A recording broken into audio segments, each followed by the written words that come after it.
friends, this is Ashwini Sarnarjun and today we are going to start explanation or definition clause of Indian Penal Code provided under chapter 2 of Indian Penal Code. Friends, as I used to say that law is nothing but only common sense. Law is nothing but only a logic.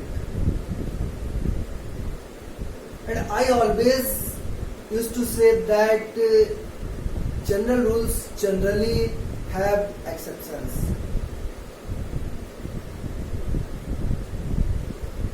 And this is also a rule that law is nothing but only a common sense. We are discussing this very point because today whatever you know, whatever you have understood earlier, all the knowledge, all the logic are going to be frustrated because the definition clause of Indian Penal Code defines many terms according to this very code. We will check one by one, and it is very interesting because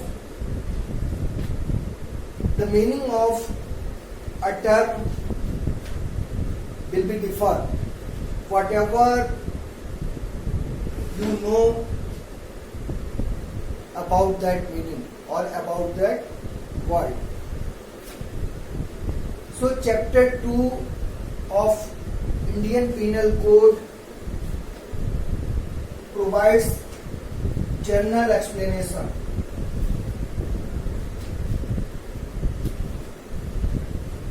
General explanation.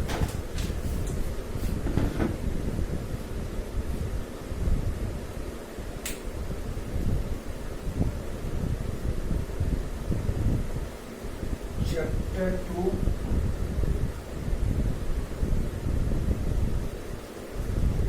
of IPC provides about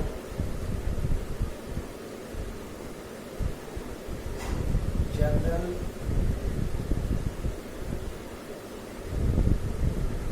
explanation. Or we can say chapter 2 talks about the definition clause of Indian Penal Code.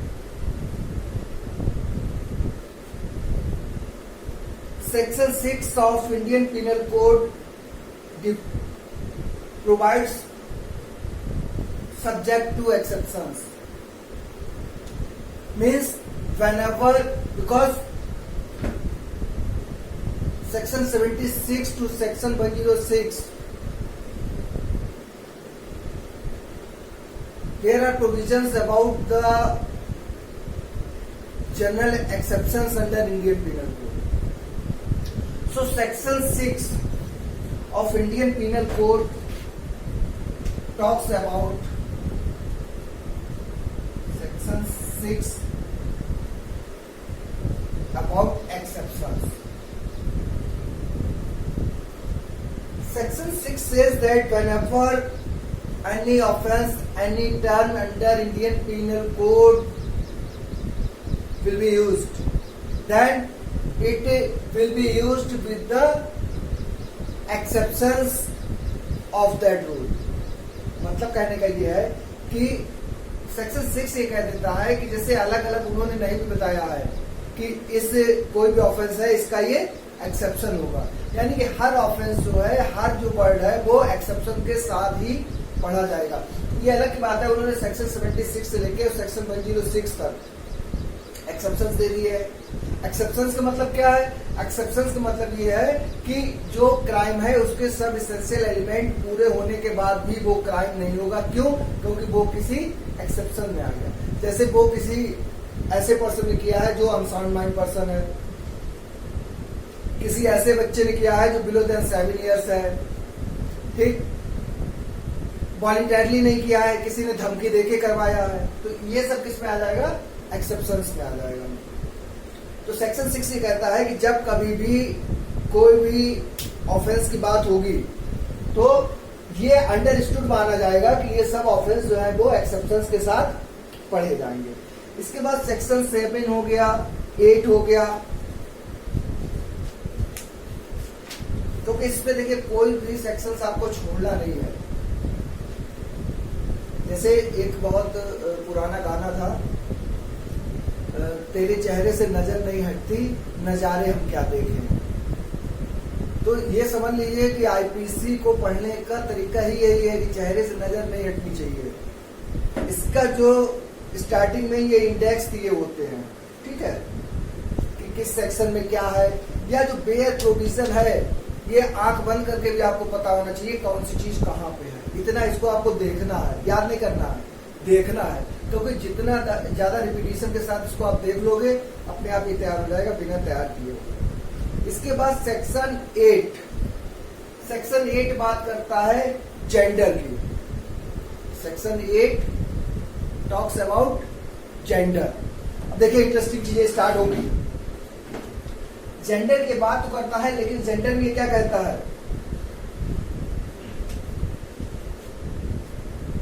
Section 8 gender, gender में ये कह रहा है he includes male and female.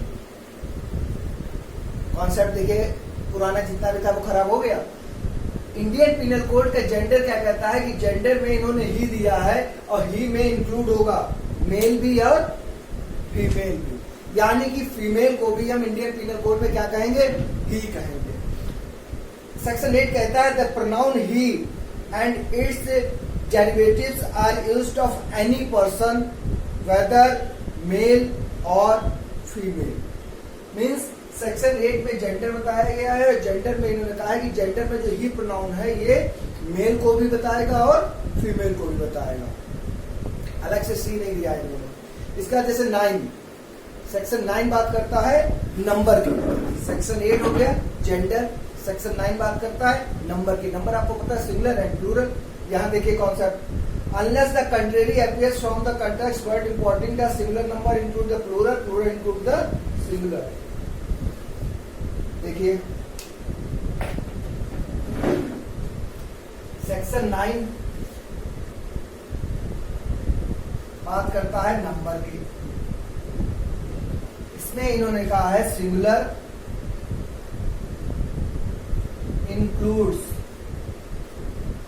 Plural as well as plural includes singular. Singular में plural आता है, plural में singular आता है, यानी कि सिंगुलर प्लूरल जैसा जो नंबर का कॉन्सेप्ट अभी तक आपने देखा था, इन्होंने क्या किया है? सब खत्म कर दिया है। ये क्या कहते हैं? तो नंबर की बात करते हैं, नंबर भी कहते हैं। हाँ, ये इन्होंने कहा है कि जब तक कॉन्ट्रेरी ना बताया गया हो, अगर स्पेशली एक्सप्रेशन कुछ दे दिया गया है, एक्सप्रेस करके कुछ दे दिया गया है तो अलग बात है, अदरवाइज प्लूरल में सिंगुलर माना जाएगा और सिंगुलर में प्लूरल माना जाएगा। इसके बाद सेक्शन 10 बात करता है मैन एंड वुमेन की। सेक्शन 10 बात करता है मैन एंड वुमेन। मैन के लिए इन्होंने कहा है, देखिए, मेल ऑफ एनी एज। ऐसे ही वुमेन के लिए कहा है फीमेल ऑफ एनी एज। देखिए हम डिस्कस भी करते हैं कि जनरली अगर कोई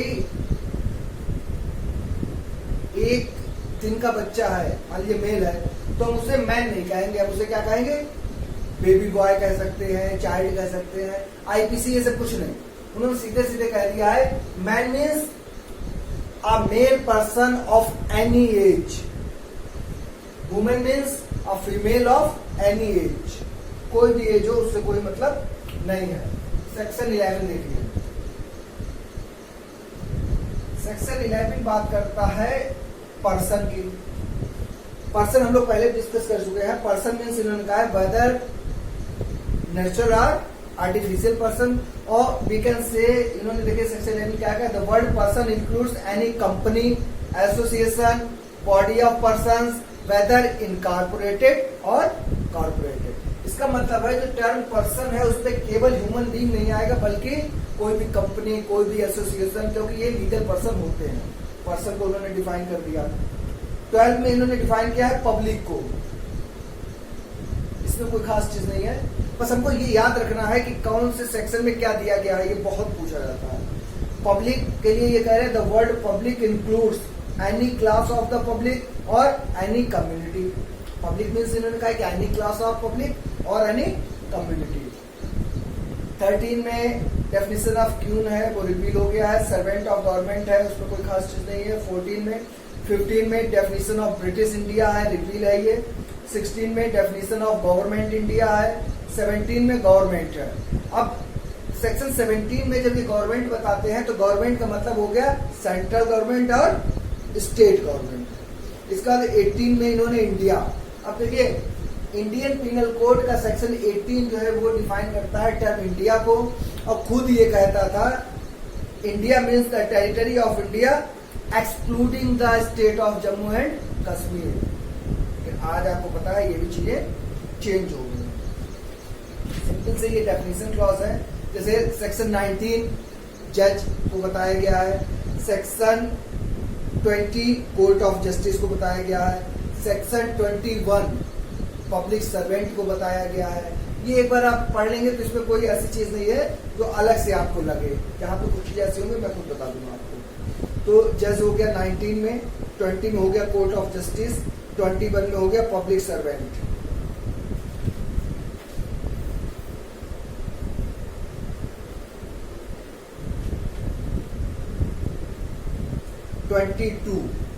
twenty two talks about movable property. The word movable property are intended to include corporeal property of every description except land things attached to the earth. मतलब इन्होंने ये कह दिया है कि जो भी चीजें अटैच्ड हैं, क्योंकि ये हम जब ट्रांसफर ऑफ प्रॉपर्टी पढ़ेंगे तो उसमें अच्छे से देख लेंगे व्हाट इज इमूवेबल प्रॉपर्टी। तो मूवेबल प्रॉपर्टी को इन्होंने डिफाइन किया, ये क्या है, वो चीजें जो लैंड और लैंड से अटैच नहीं है वो मूवेबल प्रॉपर्टी है। मूवेबल प्रॉपर्टी को इन्होंने डिफाइन कर दिया। सेक्शन 23 बहुत बार पूछा गया है, wrongful gain.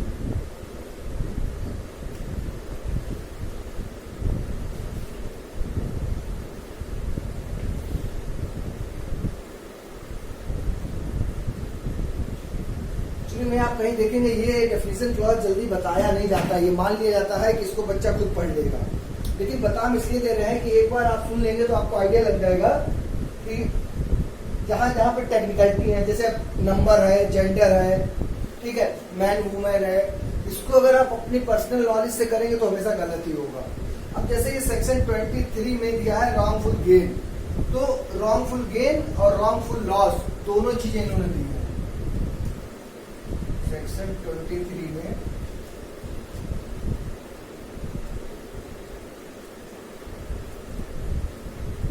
Wrongful gain and wrongful loss दोनों की बात करते हैं।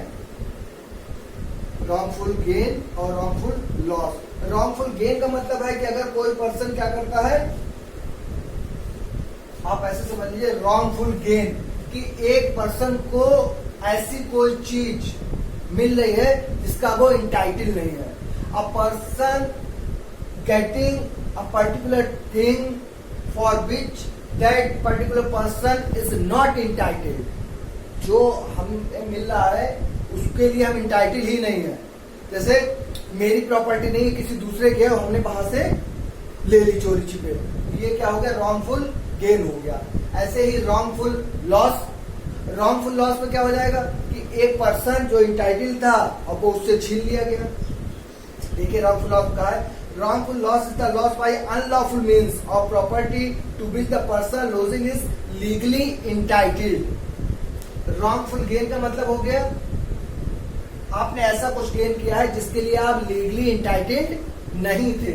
और रॉन्गफुल लॉस का मतलब क्या है, आपने कुछ ऐसा लॉस किया है जिसके लिए आप लीगली इंटाइटेड थे, यानी आपसे कोई ऐसी चीज छीन ली गई है जो आपको मिलनी चाहिए थी। सेक्शन 23 के बाद आता है सेक्शन 24, बहुत इंपॉर्टेंट। सेक्शन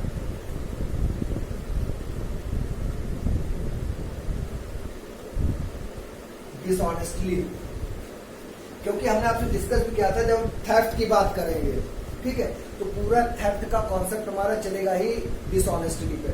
अब देखिए डिसऑनेस्टली में इन्होंने क्या कहा, whoever does anything with the intention of causing wrongful gain to one person or wrongful loss to another person is said to do that thing dishonestly। यानी कि डिसऑनेस्टली कोई भी चीज कब कही जाएगी, अगर वो किसी पर्सन को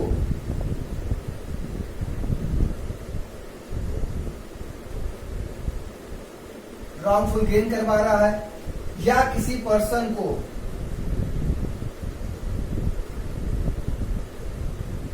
रॉन्गफुल लॉस करवा रहा है। यानी कि the term dishonestly means wrongful gain to one person or wrongful loss to another person with intention, or we can say whenever any person commits an offense with the intention to provide a wrongful gain to one person or to wrongful loss to another person, it is called dishonestly act। Dishonestly के बाद बेटा देखिए 25 fraudulently, ये सब बहुत important है, कई बार पूछे जाते हैं। सेक्शन 25 टॉक्स अबाउट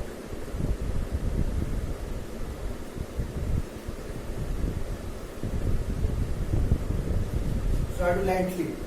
फ्रॉडुलेंटली में देखिए इन्होंने क्या कहा है, इंटेंट टू डिफ्रॉड।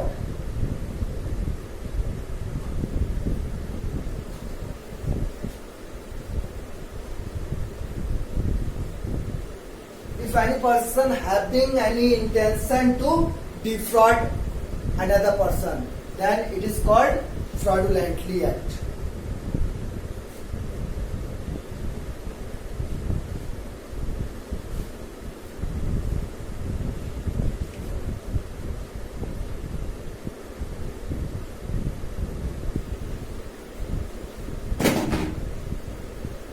सेक्शन 26 अभी जल्दी पूछा गया है ये recently. Section 26 reason to believe. Reason to believe, a person is said to have reason to believe a thing if he has sufficient cause to believe that thing but not otherwise। Reason to believe means whenever any person has sufficient cause, sufficient reason to believe anything, then it is called, it is a reason to believe। or we can say if a person having sufficient cause, then it is called reason to believe। Section 26। Section 27 very important section। Generally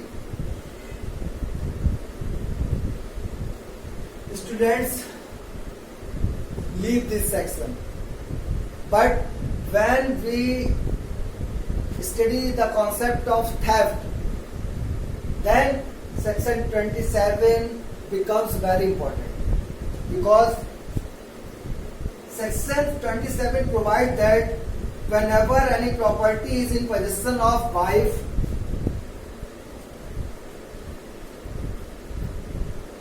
clerk or servant, section 27 provides that whenever any property is in possession of wife, clerk or servant,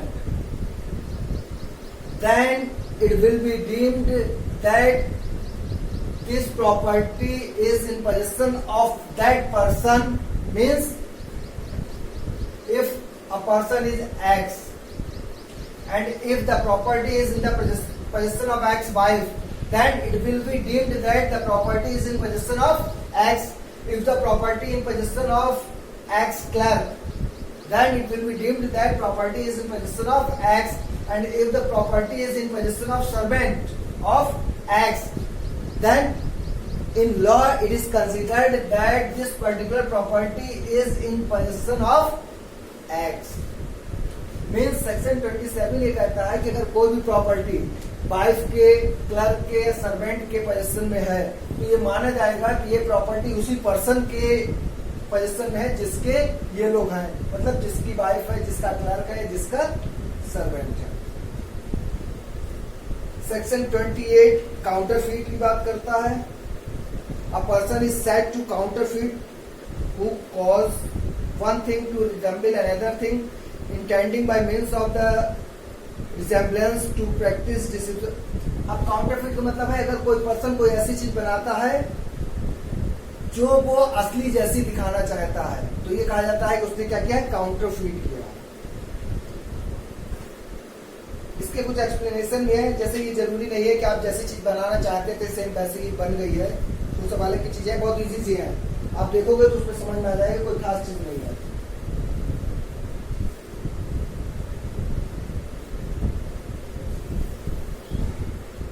section 29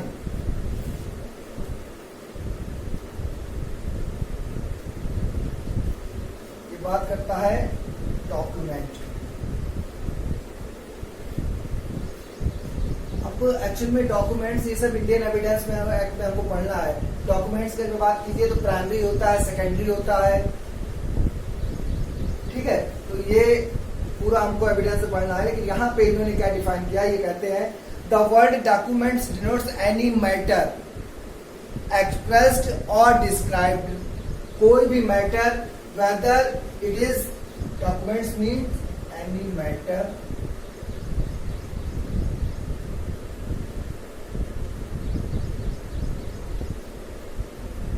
expressed or described, any matter expressed or described।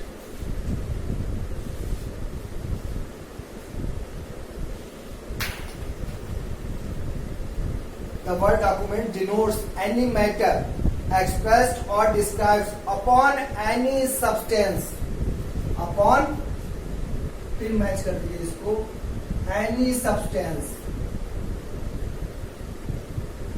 It is not necessary that the expression or description is on paper।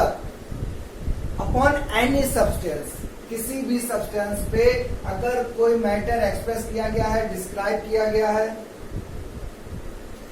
by means of letters, figures, mark, by means of letters, figures, बल्कि आप ऐसे समझ लीजिए जैसे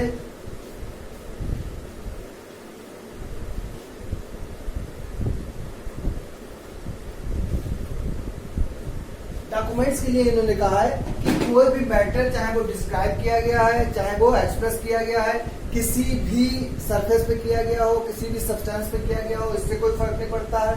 जरूरी नहीं है कि वो लेटर में ही लिखा गया हो जिसको आप पढ़ सके, चाहे वो लेटर में हो, चाहे वो किसी फिगर में हो, इवन मार्क में हो। जैसे मान लीजिए कोई एक दूध वाला है और वो अनपढ़ है, पढ़ना नहीं जानता, और जैसे उसने क्या किया, फॉर एग्जाम्पल 2 kg अगर वो दूध देता है किसी को, तो जैसे ही उसने मंडे को दूध दिया उसने ये एक लिख लिया, एक लाइन खींच ली, 2 दिन चला गया फिर एक लाइन खींच ली, ज्यादा दिया 2 लाइनें खींच ली। मतलब अगर कोई लाइन खींच के भी अपना हिसाब लगा रहा है, या जैसे कोई भी मार्क लगा दिया उसने अपना, किसी से उसने क्या किया, डेट लिखी हुई है उस पर उसने टिक कर दिया, यहाँ 1 तारीख को दूध गया, 2 को गया, 3 को गया, 4 को नहीं गया, 5 को गया। ये सब भी क्या है, ये सब डॉक्यूमेंट्स, क्योंकि डॉक्यूमेंट्स का मतलब है whether those are in the form of letters, in the form of figures or any marks. ये हो गया डॉक्यूमेंट सेक्शन 29। हाँ, 29A बाद में ऐड किया गया है, ये इलेक्ट्रॉनिक रिकॉर्ड की बात करता है। ये भी खूब पूछा जा रहा है इस समय। सेक्शन 29 कैपिटल E ये बात करता है इलेक्ट्रॉनिक रिकॉर्ड। अब इलेक्ट्रॉनिक आ गया है तो इसमें जो इंफॉर्मेशन टेक्नोलॉजी एक्ट है उसी के अकॉर्डिंग इन्होंने कहा इसकी डेफिनेशन हो जाएगी। सेक्शन 30 वैल्यूएबल सिक्योरिटी की बात करता है। 31 विल की बात करता है। Section 32 words referring to acts includes illegal omission, पिछले में हम लोगों ने डिस्कस भी किया था। सेक्शन 32 ये कहता है कि एक्ट इंक्लूड्स ओमिशन, कि अगर कोई एक्ट की बात की गई है तो उसमें ओमिशन भी इंक्लूड माना जाएगा, ये सेक्शन 32 कहता है। In every part of this code except where a contrary intention appears from the context, words which refer to acts done extend also to illegal omission. 33 में इन्होंने केवल ये कह दिया है कि चाहे एक एक्ट हो या सीरीज ऑफ एक्ट हो, या एक ओमिशन हो या सीरीज ऑफ ओमिशन हो। 33 34 से 37 तक हम लोग बाद में पढ़ेंगे, अभी उसको नहीं देखना है। 38 नहीं देखना है। इसके बाद आपको देखना है section 39।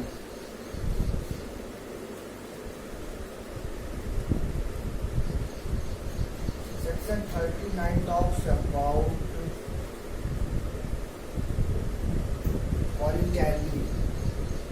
A person is said to cause an effect voluntarily when he causes it by means whereby he intended to cause it or by means which। अब voluntarily का मतलब इन्होंने ये कहा है कि voluntarily तब माना जाएगा कि जो पर्सन जो मीन्स है उसके पास जैसा करना चाह रहा था अगर वैसा ही उसने किया है तो ये माना जाएगा कि उसने क्या है voluntarily किया है, या वो जान सकता था कि वो जो कर रहा है उसका रिजल्ट ये हो सकता है। कैसे? मान लीजिए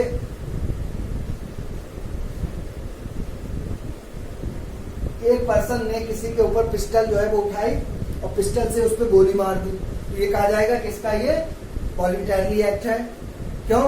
क्योंकि ये अब कोई पिस्टल उठाएगा, पिस्टल से गोली मारेगा, तो यहाँ पे इसका मतलब क्या है, आदमी क्या करना चाह रहा है, जिसके पास मीन्स है उससे वो क्या करना चाह रहा है, उससे वो सामने वाले को मारना चाह रहा है। हर आदमी ये जानता है, तो ये कहा जाएगा कि इसका एक्ट क्या है, वॉलंटरली है। ये तो फर्स्ट बात हो गई। सेकंड को कहना है या आप जानते थे कि इसका ये रिजल्ट हो सकता है। जैसे एक पर्सन ने क्या किया, उसने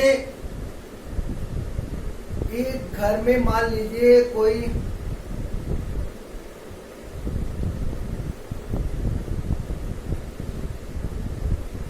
एक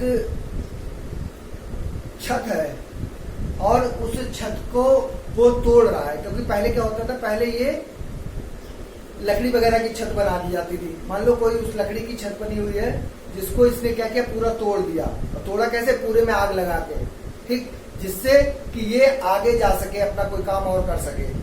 लूटने के लिए आया है, ऐसा ये कर रहा है।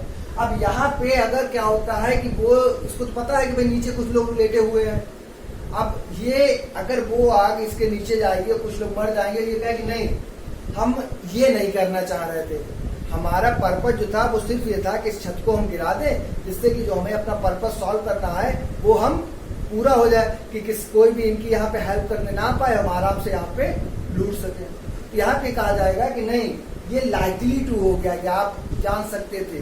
जैसे इसकी लैंग्वेज हम बताएं आपको, a person is said to cause an effect voluntarily when he causes it by means whereby he intended to cause it। पहली बात तो उसका इंटेंशन ही हो कॉज करने का, और by means which at the time of employing those means he knew, या तो जानता था, और हैड रीजन टू बिलीव, या उसके पास ये बिलीव करने का रीजन हो कि वो ये कर देगा, ऐसा कॉज कर देगा। इलस्ट्रेशन भी दिया है उन्होंने, देखिए ये set fire by night to end, जो हमने आपको इलस्ट्रेशन दिया ना, वो सेक्शन 39 में इलस्ट्रेशन दिया हुआ है, आप पढ़ सकते हैं।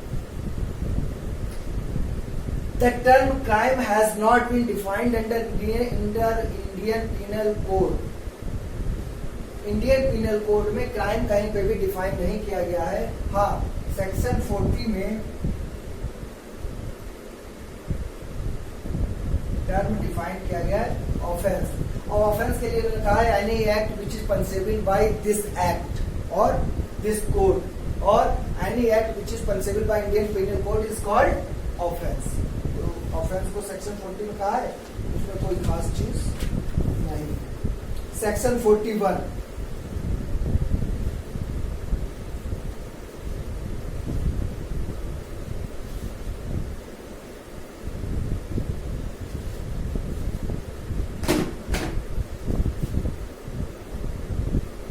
सेक्शन 41 बात करता है स्पेशल लॉ की।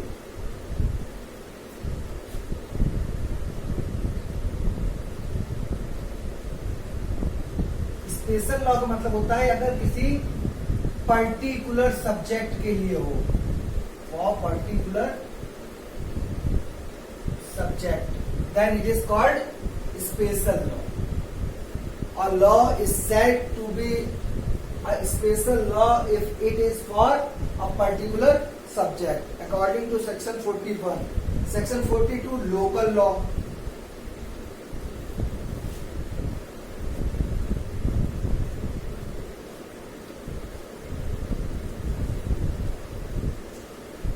लोकल लॉ का मतलब होगा particular part of India.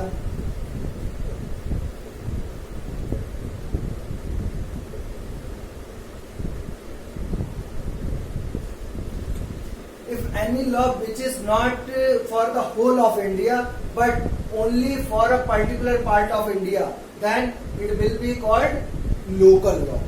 So section 41 special law, section 42 local law, section 43 illegal.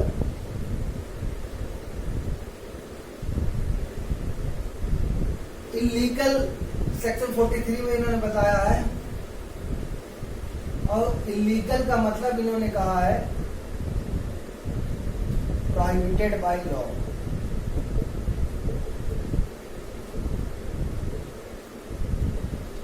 Illegal means prohibited, आप कर रहे हैं तो वो क्या है, इलीगल है। 44 इंजरी की बात करता है।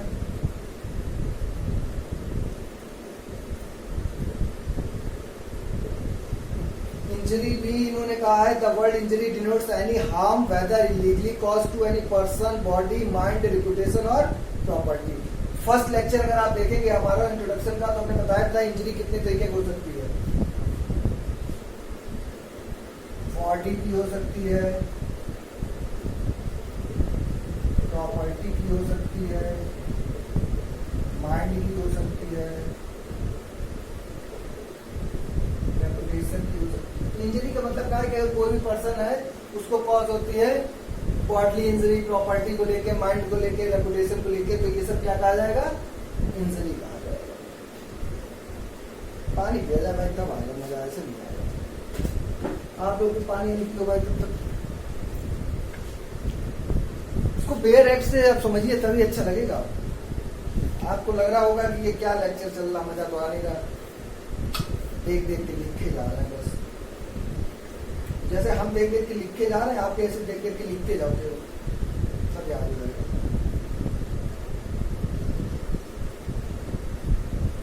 क्या इसी एक ऐसी चीज है प्री में आप आइडिया ही नहीं लगा सकते कहां से क्वेश्चन आएगा। इसी डेफिनेशन क्लास में से कहीं से कुछ भी उठा के पूछ लेंगे, मैच करवा लेंगे। हमें ये भी पता हो किस सेक्शन में कौन सी चीज है, और ये भी हमें पता होना चाहिए कि इसकी टेक्निकलिटी क्या है।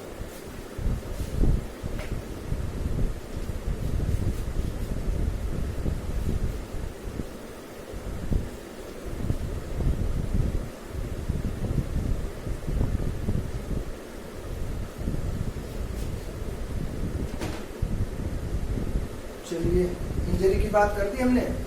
सेक्शन 45, अब ये सब बहुत आसान है, इसमें कुछ टेक्निकल नहीं है लेकिन बताए थे। सेक्शन 45 बात करता है लाइफ की।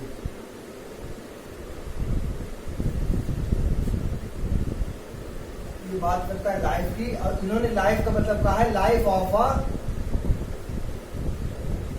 Human being.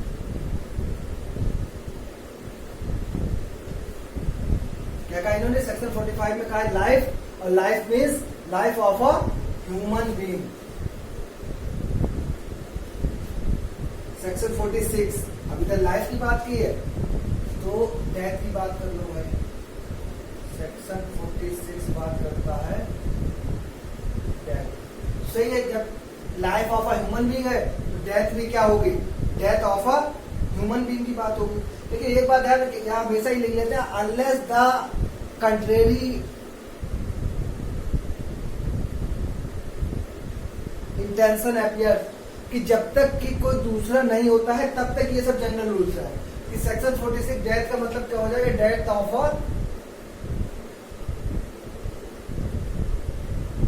Human being. Section 47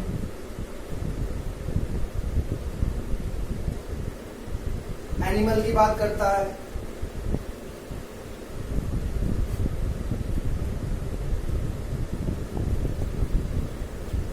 section 47 बात करता है एनिमल की, और एनिमल के लिए इन्होंने क्या कहा है? Living creature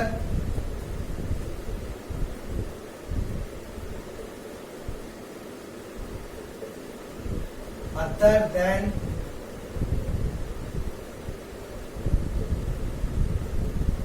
human being. Animal क्या है?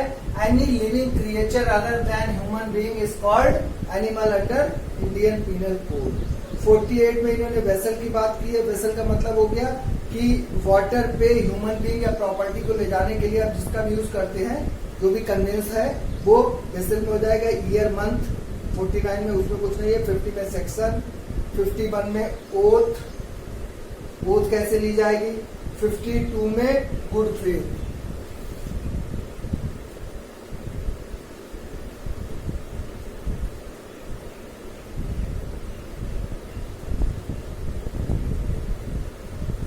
सेक्शन 52 बात करता है गुड फेथ की। गुड फेथ क्या है? Nothing is said to be done or believed in good faith which is done or believed without due care and attention. Good faith का मतलब हो गया ऐसी कोई भी चीज जो ड्यू केयर एंड अटेंशन के साथ नहीं की गई है। Anything which has not been done with due care or attention, then it is not called in good faith. And good faith means negative इन्होंने डिफाइन कर दिया यहाँ पे। सीधे सीधे अगर आप समझिए तो इनका कहने का मतलब है good faith means anything has been done with due care and attention. If anything is done with due care and attention then it is called, it is done in good faith. तो section 52A harbour की बात करता है। इसके बाद chapter 2 complete हो जाता है आपका। चैप्टर 3 स्टार्ट हो जाता है ऑफ पनिशमेंट। तो आज का ये हमारा जो चैप्टर रहा है चैप्टर 2। चैप्टर 2 बात करता था डेफिनेशन क्लॉज की, ठीक है। तो जनरली जो है वो डेफिनेशन क्लॉज में इंपॉर्टेंट तो यही है कि जैसे कि जेंडर, मैन, वुमेन, पर्सन। इसके बाद आप आ जाइए तो fraudulently, dishonestly, reason to believe, voluntarily, good faith, ठीक। लेकिन हमें क्या है, हम एक बार रोज उसको देखते चलिए। आप एक बार बस देख लीजिए किसमें क्या है। 5 अगर आप याद करेंगे तो आप देखिए एक वीक में आपको सब याद हो जाएगा कौन सी चीज किस। क्यों? अब मान लीजिए 26 रीजन टू बिलीव उन्होंने पूछा पिछले एग्जाम में, क्या पता इस एग्जाम में वो क्या 46 पूछे, कौन सा पूछे। तो इसमें हमें कोई चांस नहीं लेना है। आप हर डेफिनेशन क्लॉज को एक बार अच्छे से पढ़ लीजिए, उसका मतलब क्या है, अंडरलाइन कर लीजिए और 2-3 बार देखते रहिए इंडेक्स को, तो आपको याद हो जाएगा कि ये किस सेक्शन में दिया गया है। तो अगर आपको ये चीजें समझ में आ रही है और चैनल अभी तक ना सब्सक्राइब किया हो तो चैनल को सब्सक्राइब कर लीजिए, घर पे रहिए, मस्त रहिए, पढ़ते रहिए। Thanks a lot.